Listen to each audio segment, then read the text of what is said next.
What's good, Fins Nation? What's good? It's your boy Reason, and we're back here with another one. As always, I'm joined by the Jason Taylor to my Zach Thomas, Mr. EMdolphinfan. Say what up to the people. Fins Nation, what's good?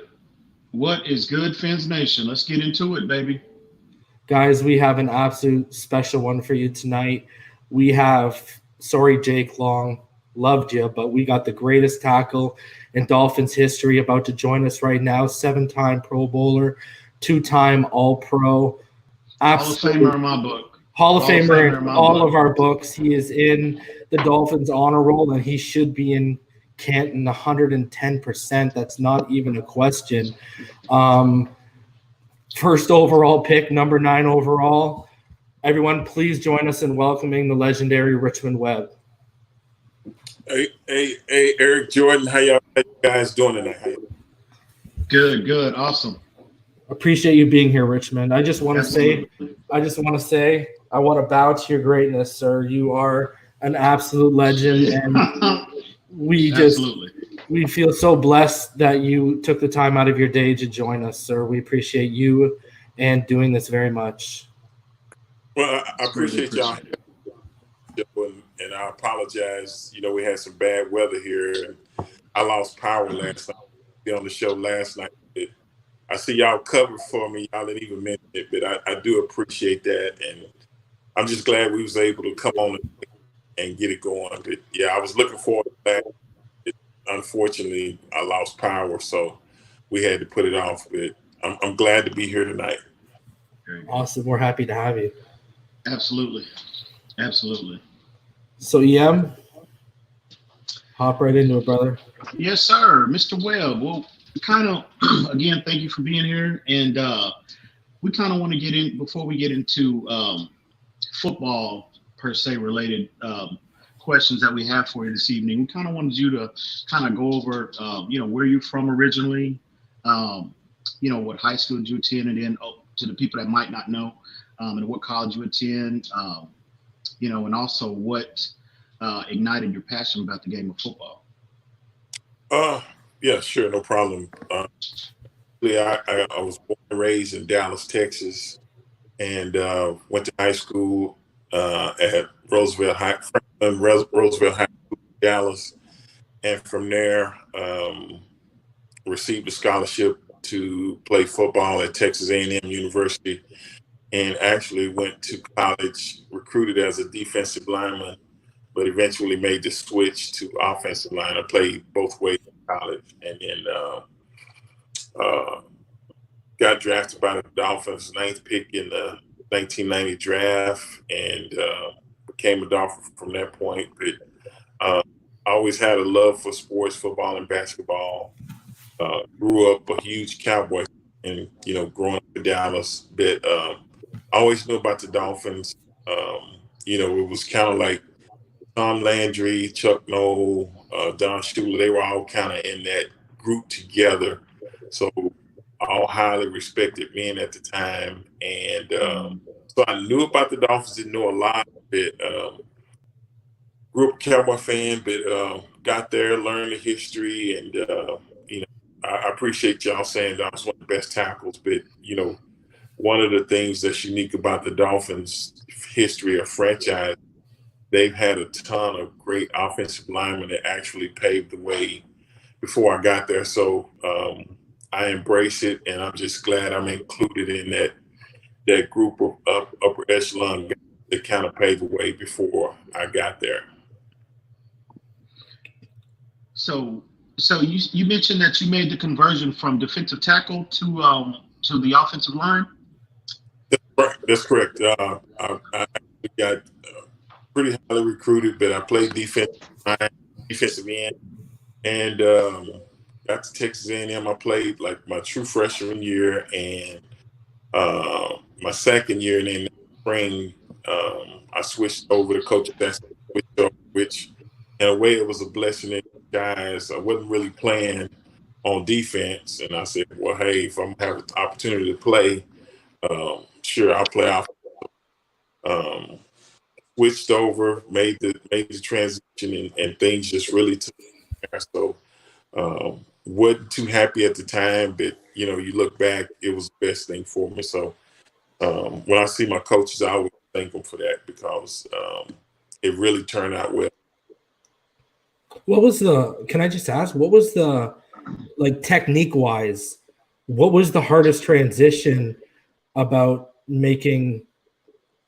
So what was the hardest part about that transition going over and picking up tackle? Like, when we talk about technique, because we've always talked about, we all know how hard it is in terms of processing all the different levels of when a quarterback has to come in and take a new playbook. But we've been pretty adamant that we believe the offensive line, when you get to the next level from the collegiate level to the NFL, it just looks like it's one of the harder positions to really, get a grasp on and get your feet wet and get situated in. What's the hardest part about you transitioning from the defensive line to offensive tackle, and B, what was the hardest part you found going from the collegiate level to the NFL? Was it like the anchor strength you were putting up with from bigger men, older men? Was it the speed of the game? Like, what was it?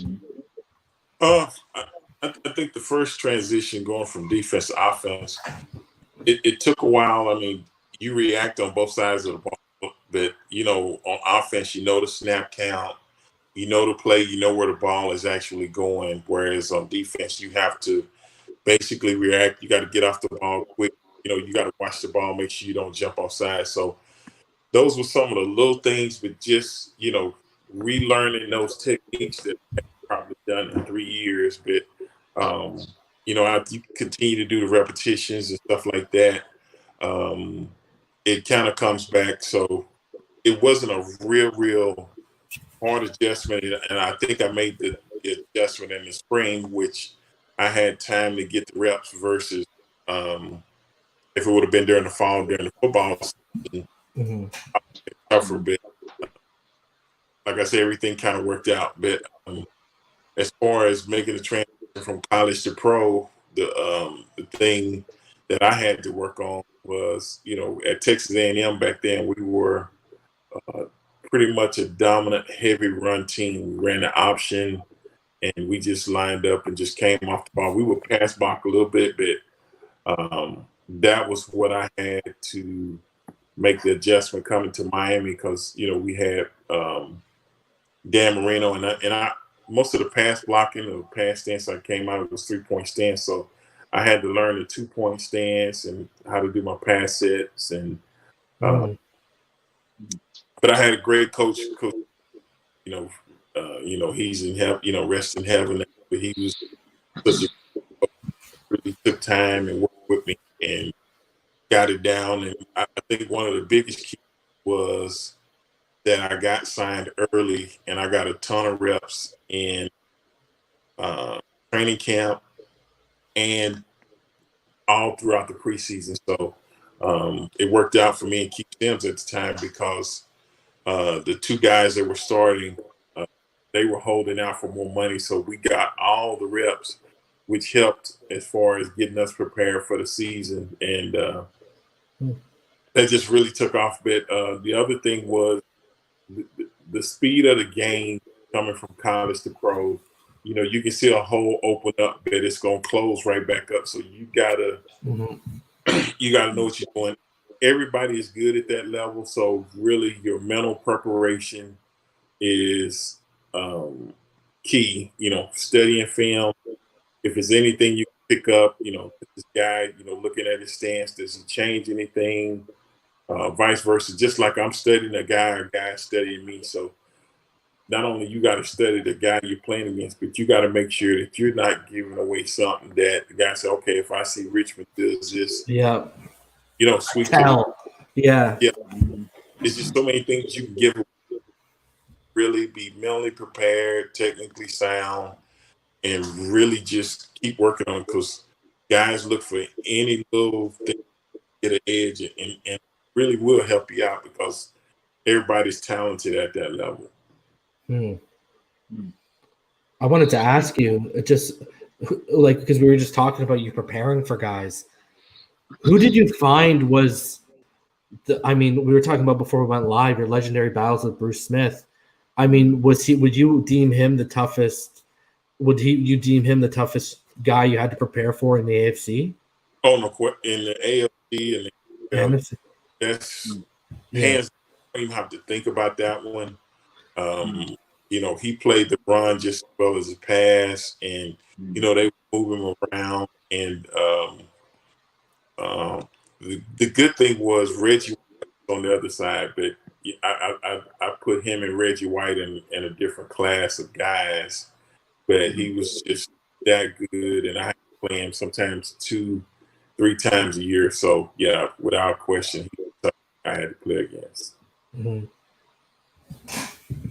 I definitely would agree with that one. Did you get any? I wanted to ask you, did you have an opportunity to play any other positions besides primarily? I know you were primarily left tackle, but at any stretch of your career, did you get any opportunity to play any other positions on the O-line? Yeah, I did. It's funny you asked that question. When I moved to offense at first, I was back left tackle, and then the left guard got hurt, so they moved me from backup left guard to backup left tackle, starting left guard. So I played left guard the half of my sophomore year, my junior year, and then right before the start of the season, they moved me to left tackle. And the funny thing, I played it, but I felt more at guard. So when I went to the Senior Bowl, Buddy Ryan was my coach for the Senior Bowl, and I was trying to convince him to let me play guard.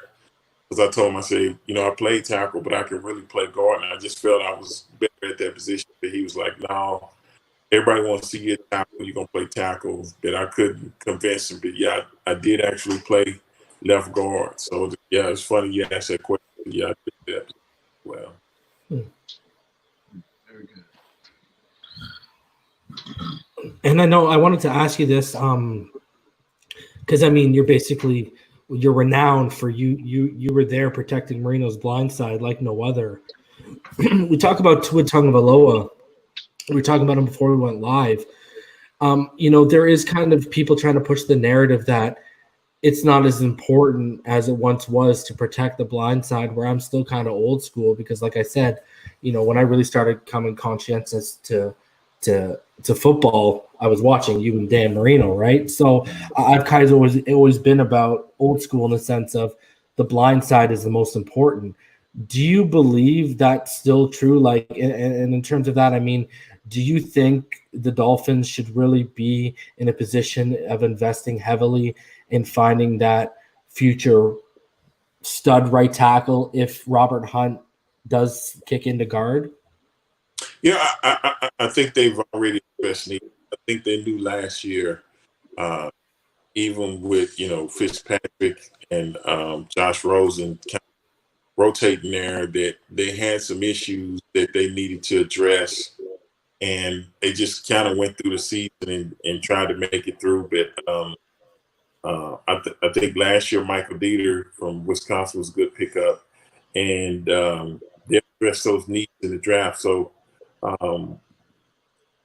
I don't know why people say that, because if you have a franchise quarterback, which typically, if he turns out what your expectations are, that's typically the highest paid guy in the team. So why wouldn't you want to protect your investment? But people say that, but it just doesn't. You look at it from a business.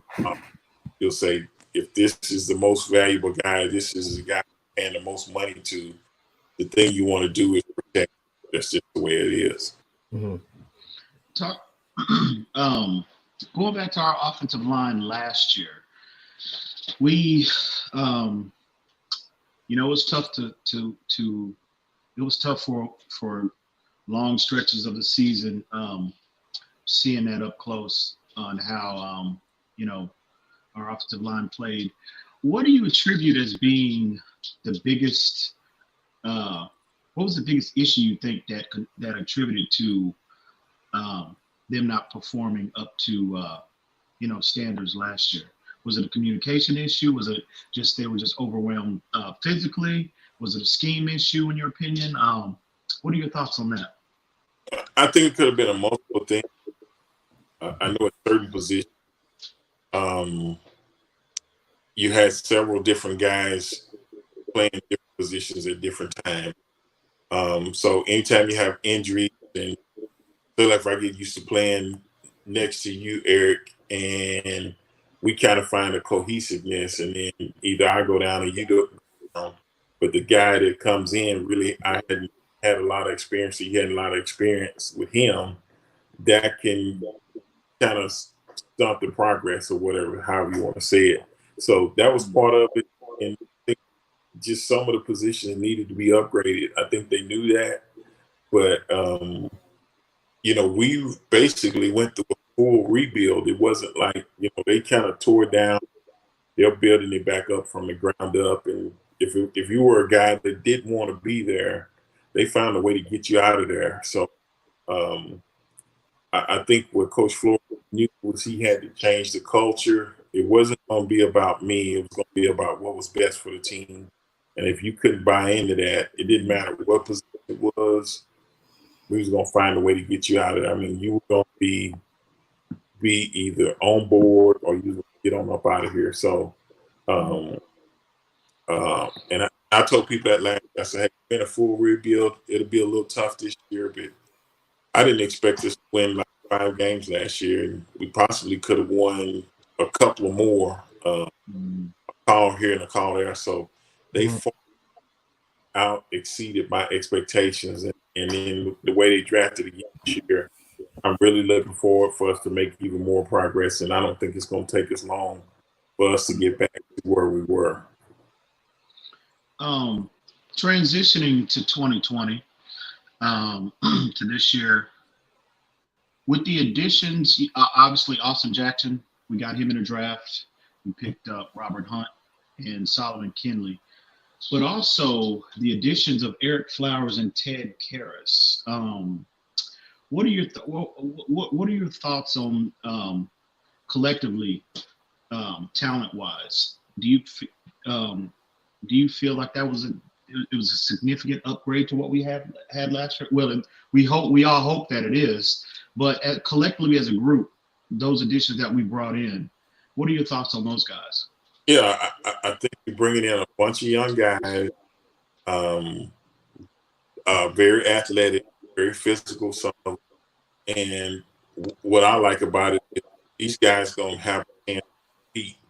And I think competition brings out the best in everybody. I don't think if somebody just say, oh, you're going to be the guy, sometimes that doesn't motivate guys to work. But if you're used to starting and playing and competing and you like being out there,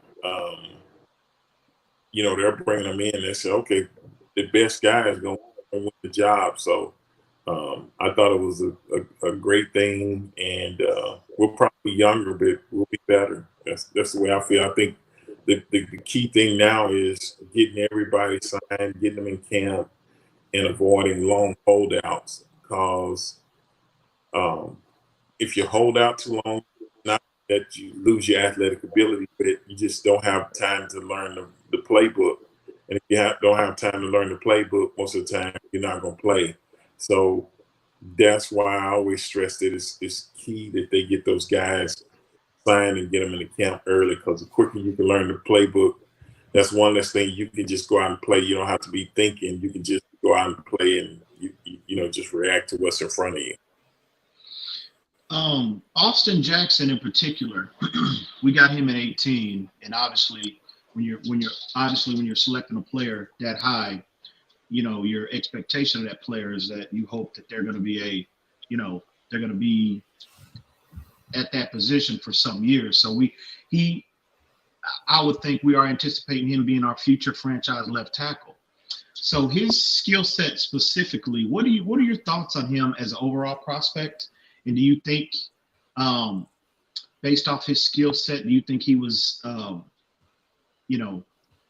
was that the correct time to select him? Because I know a lot of people around the NFL, leading up to the draft process, kind of had his grades were, were all over the place in terms of where he could possibly get drafted.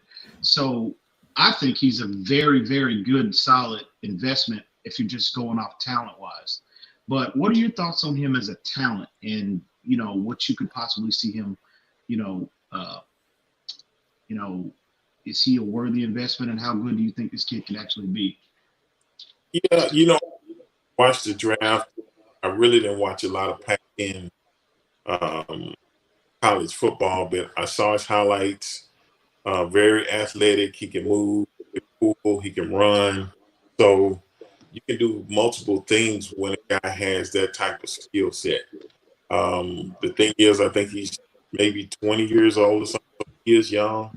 Mhm. And, that was some concerns for some people. But like I said, the main thing is getting in there and adjusting to the speed of the game. The quicker he adjusts to that, everything else will fall in place. So I thought it was a solid pick. That's definitely something we needed to address. They addressed it. So um, uh, I think they put their heads together. That's what I like about the GM and Coach Flores. It's not about, this is my pick. It seems like they Mhm. get together, they discuss it, they put their heads together and say, okay, this is the way we're going to go. And they're in agreement with it. And I think that's why things are going to continue to move in the right way, because they're working together as a team, just like they're asking the guys that's actually playing, hey, it's about us. It's not about Coach Flores saying, oh, I did all this by myself. He understands the importance of working together with his coaching staff, with the scouts, because, he's done both sides of it. He understands the total picture, and I think that's why we're in good hands. So I feel real good about it. So when we talk about the young kids like that, Robert Hunt, even Solomon Kinley, even some of the UDFAs they brought in, like Nick Kaltmeyer, Jonathan Hubbard, and the kid from South Carolina, Donald Stanley. When you look at an offensive lineman, whether it be a guard or a tackle, because you played both, really, what are some of the boxes, talent-wise or technique-wise, that these young tackles need to have ticked off to be successful at the next level in the NFL? Well, you got to be able to run block. You got to be able to pass block. Like I said, Jackson, he can pull. He can do everything he needs to do. It's just making that transition and adjusting to the speed of the game. Once the game slows down, he's gonna be okay. And the same questions. And I told somebody this: the same questions that they're asking about these young men right now. When me and Keith Sims came in, they had a lot of people had the same questions, because they said, who takes two rookies and put them on the blind side of the quarterback, and not just the quarterback, but Dan Marino. So, we had a lot to prove when we came in. So that's why attainable. They can do it. You just got to put the work in, focus, and be dedicated, and let the rest take care of itself. So that's why I'm not really concerned, but I understand why certain fans say, well, this guy, he needs this, he needs that. Like, okay, how else is he going to get it? Yeah, reps. Going to get it or he ain't. That's just with life. Or whatever. You got to get it. If not, find somebody that will do it. And that's just the way the world is. Mm-hmm. Have you had a chance to watch anything on Robert Hunt yet, Richmond? Just the highlights from the draft. Yeah. He looked like he a mauler, man. Oh, I mean, we were looking at some film of him a couple streams ago, and I mean, you would see him constantly. He would chip the inside defensive lineman, and you go to the second level, and he just blow up the linebacker at the second level, just take them right out of the running lane.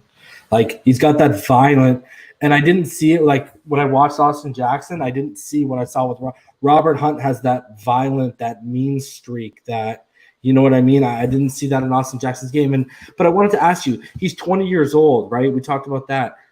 Mm-hmm. Isn't that kind of a positive, because he's still 20 years old, so he's so impressionable to coaching still? Mm-hmm. Oh yeah, he can learn, and everybody doesn't have to do everything the exact same way to be efficient and do your job very well. So it's just like you said, Robert Hunt. just because he does this well, it's probably some things that Jackson can do that he possibly can't do.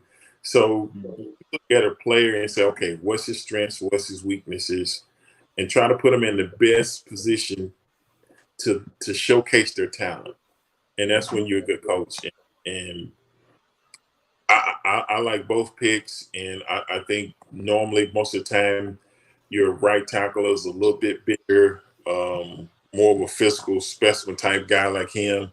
You don't put him on the right, and then you're more athletic. Look, he's a little bit quicker. Better, probably better feet and stuff. That's normally your left tackle. So that's the way I see it. So I'm happy with both of them. I don't have no complaints. Mm-hmm. Yeah, the Robert Hunt pick is one of my, because it's crazy. We were actually talking about him and Solomon Kinley the night before night one of the draft. Me and Ian were talking about them, and yeah, those two picks we absolutely loved, especially the Robert Hunt. I think I kind of because we're also film junkies, Richmond, so I kind of evaluated him as a guard, but. Okay.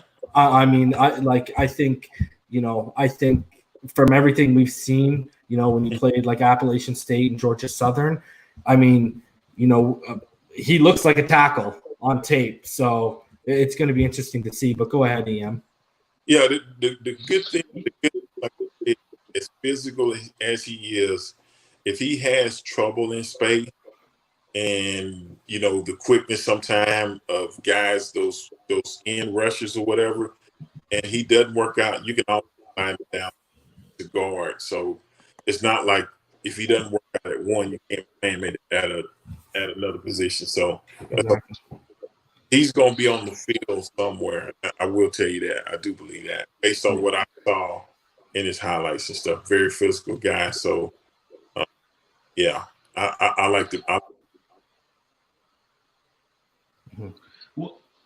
What are your thoughts on Jesse Davis at right tackle? Is that's the comment last year, right? Mm-hmm. Yes, sir. Yes, sir. Yeah, he played. I think he played all right last year, but like I said, I like the competition that we got coming in, and I say open it up. And like I said, it's either gonna make him get better, and then maybe we move Hunt to guard, or if not, if he loses the position, he's either gonna be a backup and maybe he'll be a guy that backs up both tackles. It's so many scenarios, but I just from the highlights and stuff I saw during the draft of the guys that we drafted, I think we're really upgrading the offensive line. So I think he's gonna have to work to keep.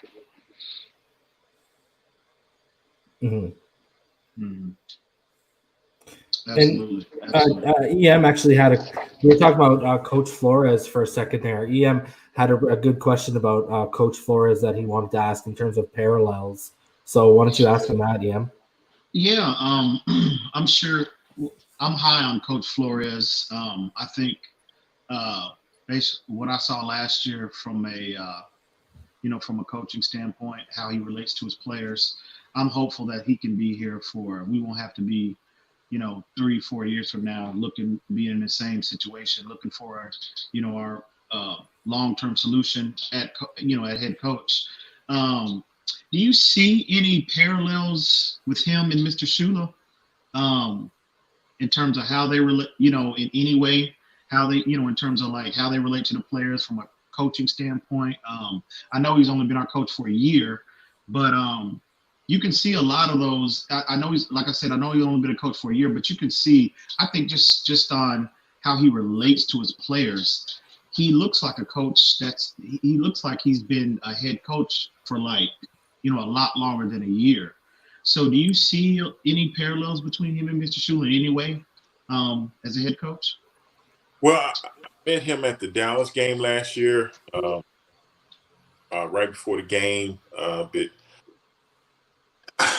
just from what everybody I met that's part of the organization down there was extremely high on him even before I met him. But the thing that really impressed me is, he paid his dues. He started out in scouting. He's coached several positions, and then he got the opportunity to be a head coach. But I think the system he came out of, New England, up under Belichick, that was a good thing. Came from a winning organization, so he has those characters to be very successful. I believe as well. I believe he's going to be a long-term solution. I don't see the Dolphins getting rid of him in 3 or 4 years. And the thing that solidified for me last year was, even during the draft, I was actually went to Nashville for the draft, and the way he kind of maneuvered the draft. And I remember I was supposed to do the second round pick, and they moved down, and then they moved down again. And next thing, they traded for Josh Rosen. I said, okay, that's smart to pick him up. He was a first round pick the previous year, and to pick him up for a second round pick, I was like, you can't beat that. And then also gathered the draft picks the way he did, this and that. So I think he understands what he needed to do, and then to have as many draft picks as we did this year, he knows what it's going to take to build this, and that's why I really like him, because he's worked on the scouting side and the coaching side. Definitely, he can look at a player and say, "I like him as a coach, but let me look at this film and break him down as if I got a young man." And then that, so we really got the best of both worlds at head coach position. So I think he's going to be a long term, 3 or 4 years. But I think he's going to be a winner, and I think he's going to be really successful in the league. It's exciting, as Dolphin fans, for what we've gone through for the past since, for us that were around, to go from Marino's last game, that game against the Jacksonville Jaguars, to where we are now. It's been such a tough road. And when we talk about, to hear you talk the way you talk about Flores, and even Greer, because we all believe in them 110%. It gives, for us people who have been around for a while, it gives like goosebumps to talk about finally some stability seems to be coming over the organization from the top down to the bottom. We finally have, for the first time in forever, because I think there was a big divide in the Dolphin fan base on whether Ryan Tannehill was a franchise quarterback. And for the first time since basically Dan Marino, it feels like not only do we have a franchise quarterback, but at the top of the level too, whether you go GM or whether you go coach, we're finally getting to where we've been dreaming about being for over 20 years now.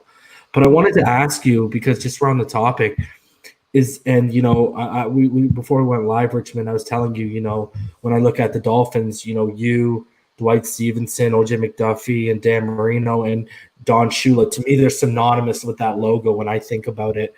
Could you give us one of your personal favorite Don Shula stories? Just because I know there's so many people, in the chat and in our fan base that have been fans since the 60s. We've got so many fans that have been around since the 70s who absolutely speak so highly about him, and we all love him as a fan base. To me, he's the greatest coach of all time. It's not even close. Belichick can go win another six. Belichick can go win another 6, and it's not Don Shula. So if you could just give us a story that, that is one of your personal favorites, we'd be very appreciative of that. Well, I just think, Coach Shula, and it wasn't always about football, but he's probably one of the smartest coaches I ever played for. But he always focused on little things, mental errors, penalties, and doing the little things to not beat yourselves or put yourselves in a position. If you don't do those, a lot of times the team might be a little bit better than you, but you still come out and, you can still come out with a victory. But I can remember when we first got there, he was always big on charity, helping others that was less fortunate than him. Always encouraged the players and stuff, and that's why I got more involved in it when I was there, and it was because of Coach Shula.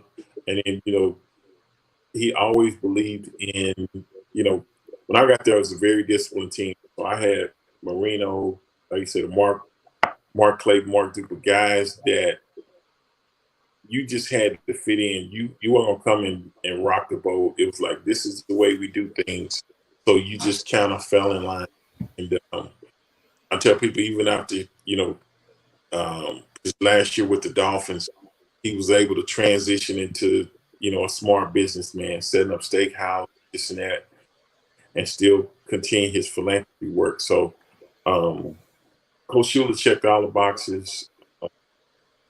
Even if you really, and the way I look at it is, even after football was over for me, I seen there was life after football based on the way he carried himself and the way he continued to do things. He just was ever evolving. He always was cognizant of people that were less fortunate than him. I think that's why he was so successful. He was demanding, he was a tough coach, this and that.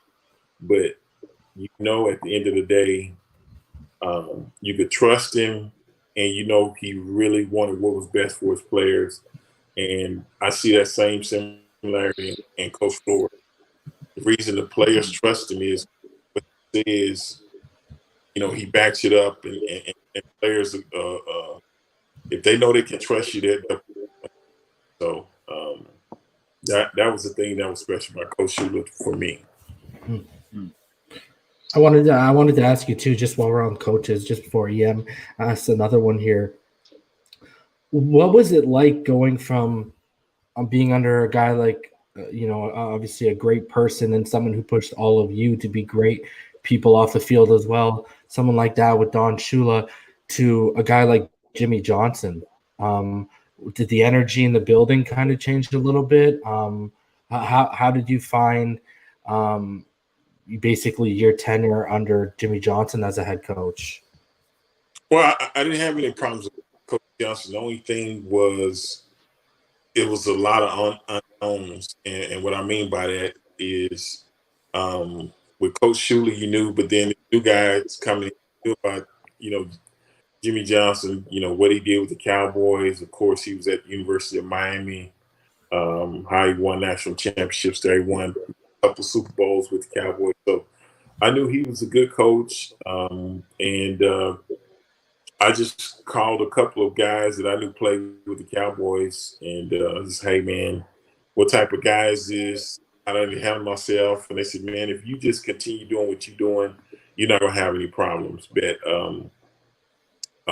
Coach Johnson, he was a tough coach, smart, knew the game as well. So I didn't have any problems with him. Just, come to work ready to go to work and do your job, and I didn't have any problems out of it. Awesome. I wanted to ask you about this, the addition of Tua Tagovailoa to the Dolphins. Everybody knows how big of a fans Reason and myself are of this player. We are both extremely high on him. What are your thoughts on him as a player? And once you get into that, I'm going to ask you, do you see any, from a physical standpoint, do you see any similarities to Mr. Marino? Oh, well, even last year, I could hear not everybody, but a lot of the fan base saying we were tanking for Tua, this and that. It started early on. I said, man, that ain't right. And nobody's going to intentionally go out there to lose football games. I said, that's not fun. If you got any kind of competitive nature, that's just not your makeup. So went through that. Tua was having a great year. In the Auburn game, he kind of has a freak. Gets tackled, end up hurting himself, and so I remember a few weeks before the draft, that's when it started coming up that the Dolphins might take Tua, and then it started up, we don't need him, he's injury prone, this and that. And then the way I looked at it, I said this. I said, okay, yeah, the hip. I said, but if it heals right, we're good. But I asked the guy this question. I said, let me ask you a question. If Tua doesn't get hurt, who's the first quarterback off the board? Tua Tagovailoa. And he got quiet. And Tua Tagovailoa. Yeah. I'm not taking nothing from Joe Burrow. Joe Burrow had a great year. I said, I think Tua was the best quarterback in the draft. So I said, I don't see what the problem is. I think the Dolphins, if he's ready to play week 1, they're gonna rehab him, because if you're looking at him as a franchise quarterback, you don't rush that. You don't rush it. You make sure he's right, and then you put him on the field. But similarities to Dan, it probably, he's left hand, Dan's right. He's pretty accurate. Look like throwing the football, especially deep balls. I mean, just he has pretty deep ball. But what I like about him, it doesn't take him long to go through his progressions. Just watching him at Alabama, he finds the guy, gets the ball out, and does that. That's I think he's more mobile than Dan as far as running and escaping and stuff like that. But he has some similarities. I don't think he gets it out as quick as Dan, but he's a very good quarterback. Yeah. Yeah, to me, Dan Marino had the quickest release I've ever seen. Yeah, I don't think anybody ever gets the ball out as fast as Mr. Marino did. But I do see some similarities in Tua's game compared to Marino's, just from the standpoint of how they navigate the pocket, how they, Dan was obviously not the most mobile guy. Obviously, Tua is more mobile than what he is, but how they operate in the pocket and how they can just how they manipulate the pocket, area, how they move up. That short area quickness, yeah, exactly. And you mentioned his vision, how he's able to see the field so fast, faster than the average quarterback. So I see some similarities from that standpoint in their game. So hopefully we can get. I mean, there'll never be another Marino in my estimation, but if he can just be, half as good as Dan Marino, we'll be in good shape moving forward. So. And Richmond, I wanted to ask you, just going back a little bit, because you mentioned how in Texas A&M you came from basically a run-heavy scheme with option thrown in there.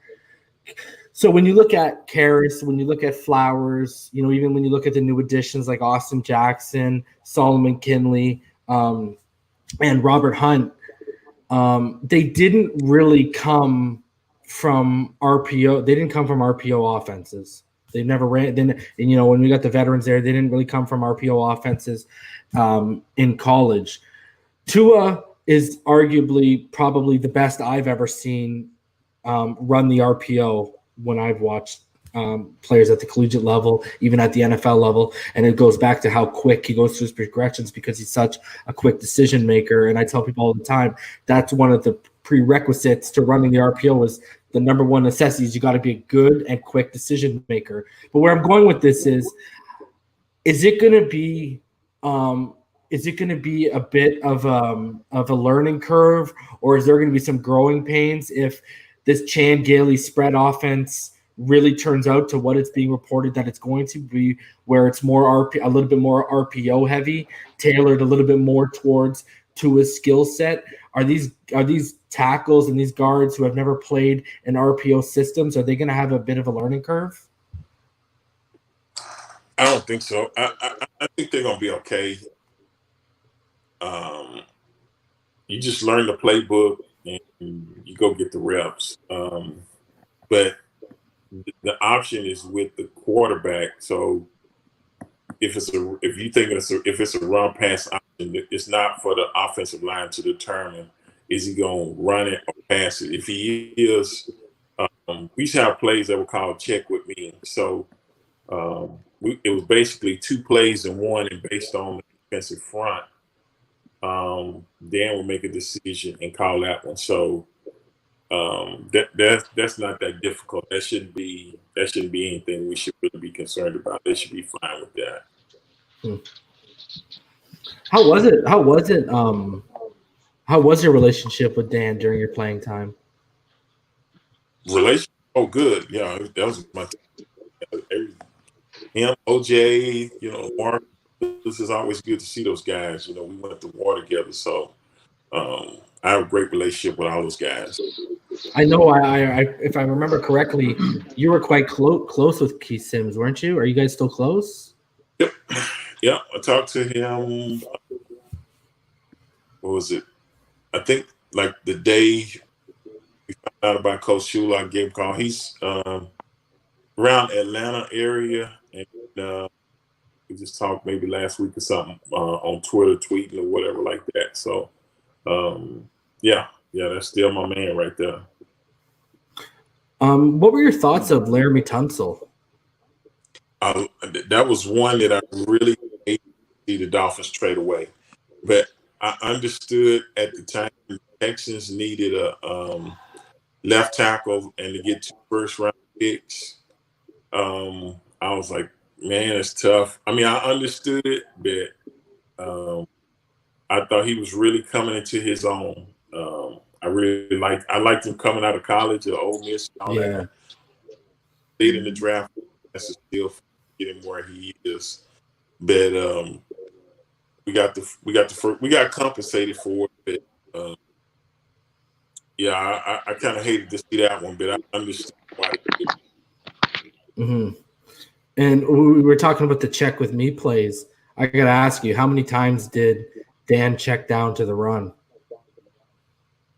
Well, that's put a check when we could be either 2 running plays, 2 passing plays, or run and a pass. But Dan had the even we could come to the line and it could be a running play, and he would audible out if he seen. But most of the time, he was gonna check to a pass play to answer your question. But he wouldn't do it if check to a pass play, and he found a hole in the defense. He was gonna eat you alive. So, I got to ask you this question, just based on hindsight. Now, you looking back, what do you think was the contributing factor to? I mean, we all remember that AFC Championship game against the Buffalo Bills. What do you think was the contributing factor? Do you think it was the fact that during his tenure, Dan's tenure, I think he only played under 3 top 10 defenses. I mean, I'm pretty sure you guys only ever had one 1,000-yard back, and that was Kareem Abdul-Jabbar, and I remember that very vividly. I even remember Kareem Abdul-Jabbar suing him over the naming rights and stuff like that. But when you look at hindsight, all the talent was there. Was it just, are people right that the Buffalo Bills were just built better for playoff football? Like, when you look back on hindsight, what just happened? Why do you think you guys didn't come away with a ring during the 90s span? If you're talking about, we went to the game that was in Miami, and it was against the Bills. Mm-hmm. I just felt we didn't play our best ball today. I really felt good because we were at home against the Bills. I remember my rookie year, we went to Buffalo like a wild card game, and they were just a better team. They just had a little bit better. Yeah, but the AFC Championship game was that was a tough one because I can remember when I first got there, and Marino was talking to us, and he would say, he said, I think his rookie year or something, he went to the rookie or second year. Yeah. And he said, oh man, they lost. He said, well, I'll be back next year. And he said, it's been like 8, 9 hadn't made it back. He said, so when you get that opportunity, you got to take the most of it. So I think that's why it was so tough after we lost that AFC game and it being at home. That was tough. But, we could have had more 1,000-yard rushes. I always hear that. Like me and Keith, we were brought there. They was already throwing the football. So we were brought there to protect Dan and let him do it. did, and that was the way the offense was set up. So that's why I always tell people that I think one year Mark Hicks had maybe 900 yards. He got real close. We could have got him in there, but that wasn't what we were built to throw the football. I think Bernie Parmalee was close one year and didn't play the whole year. So if we were more a balanced team or something like that, we could have had several guys that went for 1,000 yards. But we were brought there to protect Dan and let him do what he did, throw the football, and he did it. Yeah, I think Kareem even had 950 in his second season. He had 1,100 in his first, and then 950 in his second season. So you're right. Yeah, like you got a bunch of guys who are on the cusp for sure. Mm-hmm. So was that Buffalo team? Was that the best team? When you think back, was that Buffalo team the best team that you all had that you faced throughout, from the duration of your career? I know my rookie year when they played the Giants, I really felt they should have won that Super Bowl. They won that one. I think maybe things would have been different. But that year, I mean, they had, Thurman Thomas, they had Andre Reed, they had Tasker, Kelly.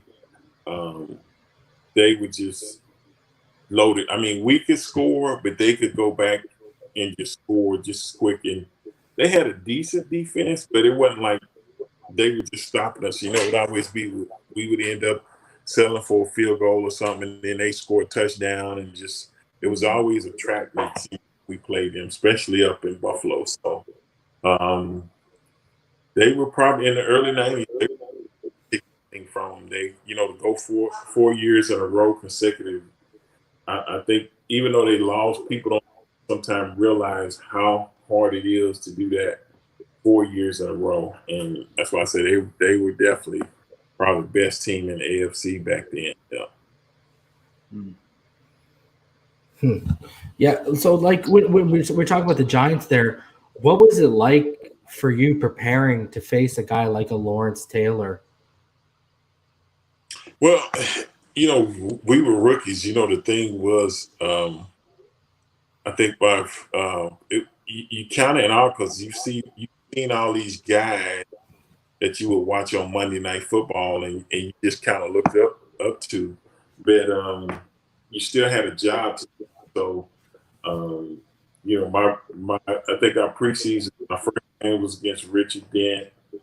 I think Clyde Simmons from the next, Keith Sims played against Jerome Brown. The game with Simon Fletcher and Carl Mecklenburg from Denver, and then my last game we played the Minnesota Vikings. They had Chris Dolman. So 2 out of my 4 games I'm playing against Hall of Famers that's actually in the Hall of Fame now. So I had the right people to get me prepared for what I was going to face.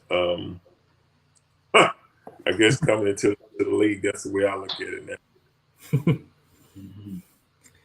When you look back, besides Dan Marino, who do you think was the most talented player you went out there on Sundays with? When I look back and say that again. So when you look back at your time with the Dolphins, who do you think, besides Dan Marino, was the most talented player that you played with? Oh, I'm gonna tell you this. Good. Both of them. I mean, they had a chemistry with Dan that was amazing, and then you had guys like OJ came in. Keith Jackson was pretty special when he came in to Miami, played with him, and then Urban Fryer, Mark Ingram came in, and then so we kept reloading. I played with really, really talented guys, so it kind of just continued. On defense, playing with Jason Taylor, Thomas, Troy Vincent. Mm-hmm. Then they brought in Sam Madison, Patrick Surtain. It was just, guys come in and then you kind of see them develop, and then come one of one of the best in the league at their position. So, you just learn to appreciate that. But yeah, I played with some that were really, really.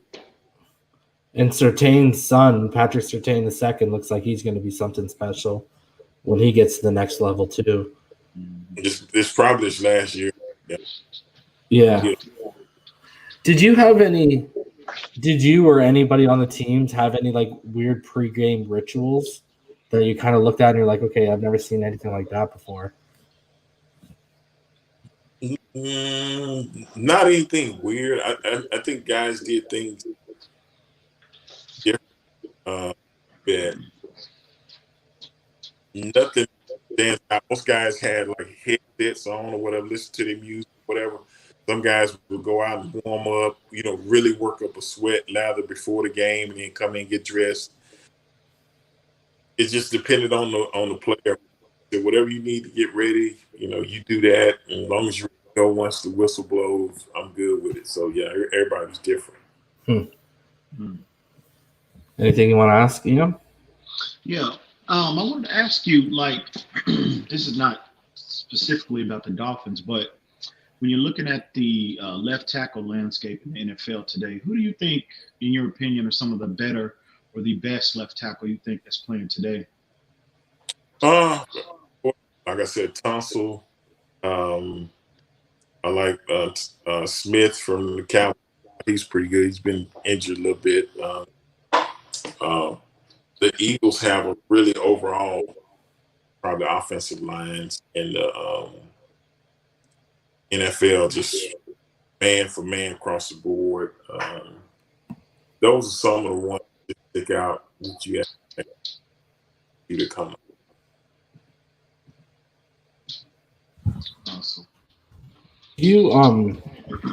I wanted to ask you, Richmond, do you keep, I know you said you didn't really watch Pac-10, but do you ever watch any Pac-12 football? I just wanted to ask you if you've happened to see the left tackle at Oregon, Penei Sewell, if you've had a chance to watch that kid yet.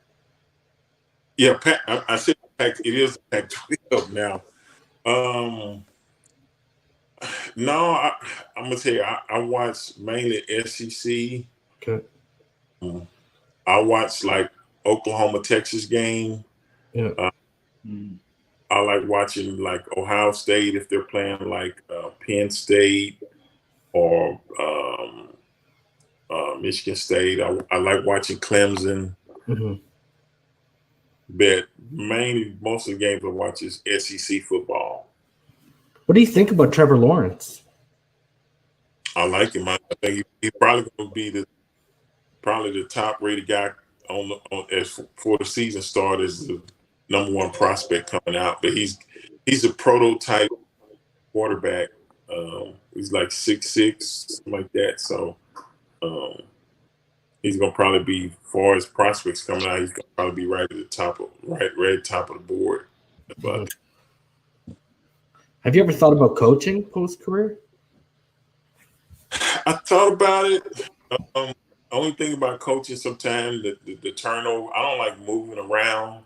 And sometimes you get somewhere there 10 years and sometimes you be there 2 years and then you got to go do something else. So I thought about it, but it's a lot of work, a lot of time. It's more time consuming than being a player.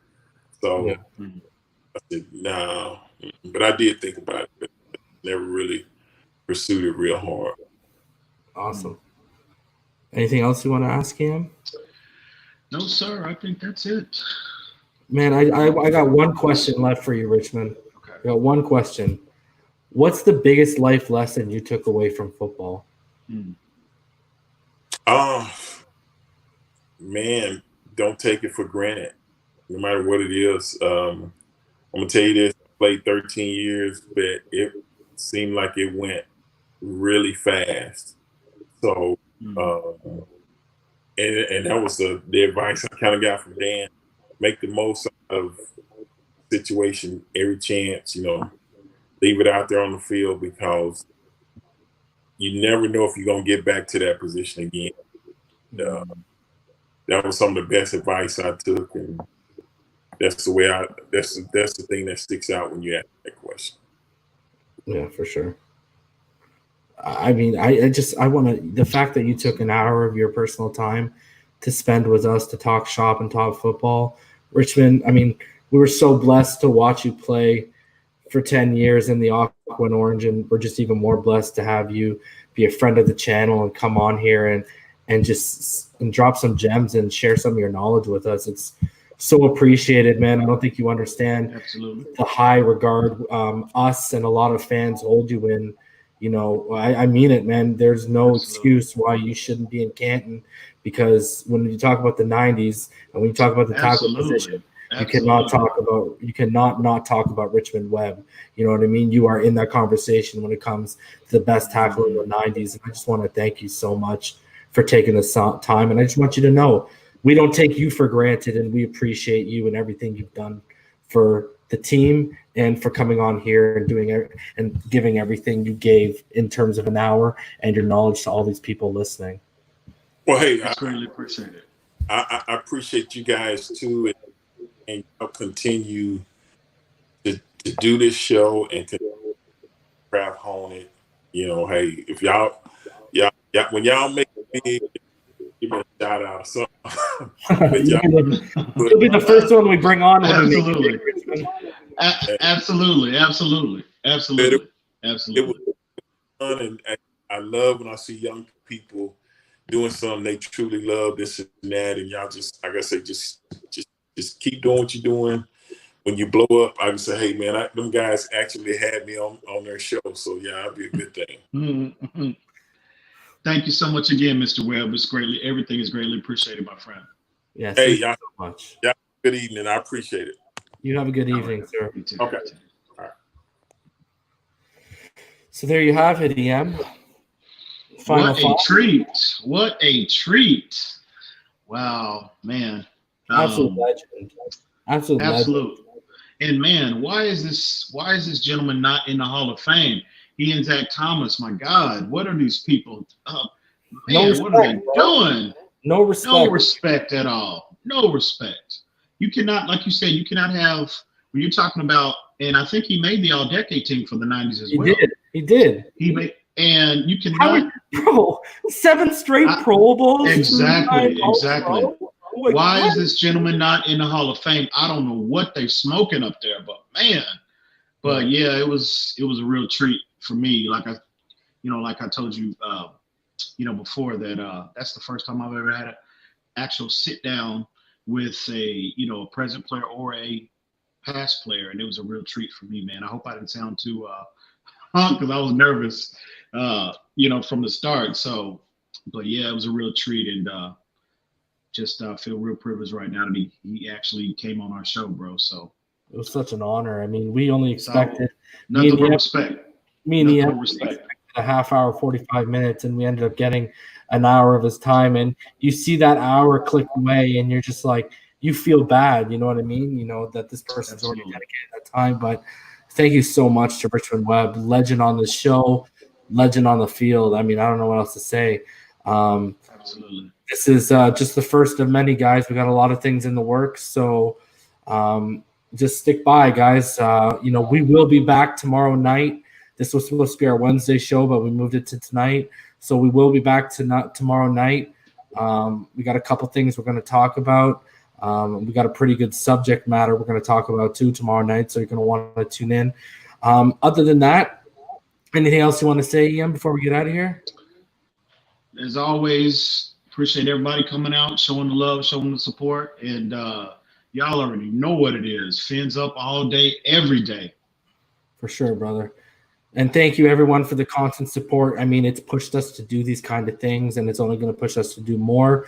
We're at about 850 subscribers, so we're at 150 away, and we are going to have a giveaway at 1K. We are on the road to 1K, and then we're doing a giveaway, guys.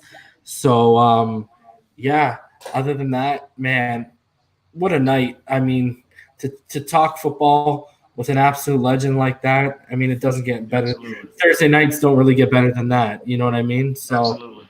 Thank you guys so much for spending your Thursday night, an hour of your Thursday night with us. We hope you guys enjoyed it, found it a little bit informative, and we appreciate each and every one of you for coming out. And as always, y'all know what it is.